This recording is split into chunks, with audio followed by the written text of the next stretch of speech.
Hai sahabat sukses, kembali ketemu dengan saya Deddy Darta. Di channel kali ini kita akan bahas sebuah Q&A tentang bagaimana menentukan nilai daripada investor, nilai saham dari investor yang akan masuk ke perusahaan Anda setelah yang satu ini.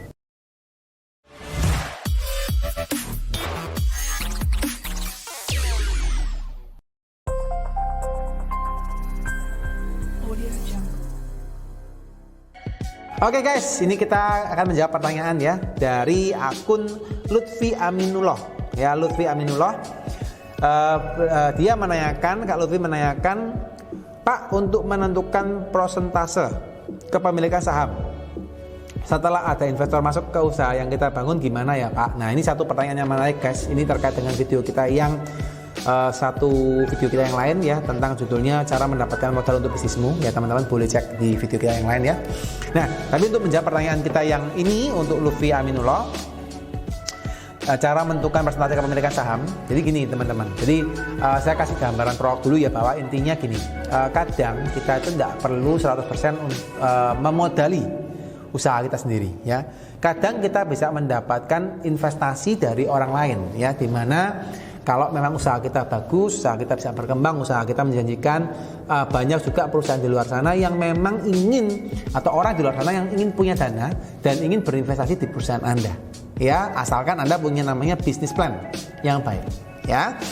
Nah, setelah Anda punya bisnis plan yang baik dan orang itu mau masuk, yang pertama harus saya tekankan kepada Anda, jangan jual saham Anda lebih daripada 50% atau equal atau sama dengan 50%. Kenapa? Ketika Anda menjual perusahaan Anda ya dengan nilai di atas 50% atau equal 50%, maka sebenarnya Anda sedang bekerja untuk orang lain, bukan bekerja untuk diri Anda sendiri. Jadi Anda harus perhatikan ya. Kalau di teknik valuasi atau teknik jual beli saham, saya selalu nyarankan kepada teman-teman yang lain, yuk jual sahamnya itu ngincret itu maksudnya kecil-kecil. Jangan buru-buru Anda pengen pendanaan besar, kalau Anda akhirnya ini ya, sahamnya dijual besar. Ya, ini yang pasti harus Anda pikirkan ya. Strateginya gini guys, untuk Anda mendapatkan modal ya, strateginya gini. Anda jual dulu kecil ya. Kalau Anda misalnya belum beroperasi nih ya, Anda jual dulu kecil untuk mendapatkan uang untuk beroperasi dulu. Ya. Setelah berapa lama sudah mulai gulung, mulai besar ya, baru Anda jual lagi kecil lagi. Tapi waktu Anda jual kecil lagi, persentasenya misalnya pertama jual 5% nih, dapatnya 100 juta misalnya. 2 tahun, setahun, 2 tahun berikutnya atau 3 tahun berikutnya, bisa jadi Anda jual lagi 5%, bukan 100 juta guys, bisa jadi 500 juta. Kenapa?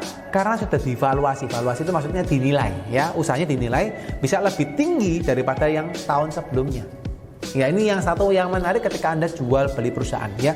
Ketika Anda melakukan valuasi bisnis Anda, itu yang menarik. Semakin Anda sudah semakin besar, divaluasi, bisnis plannya jelas, targetnya jelas, nilai perusahaannya akan lebih tinggi.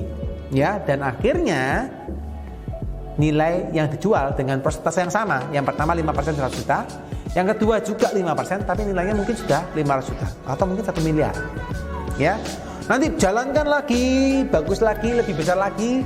Mungkin di tahun ke berapa Anda jual lagi 5% lagi, dapatnya mungkin 5 miliar ya. Naik lagi 10 miliar dan kawan-kawan.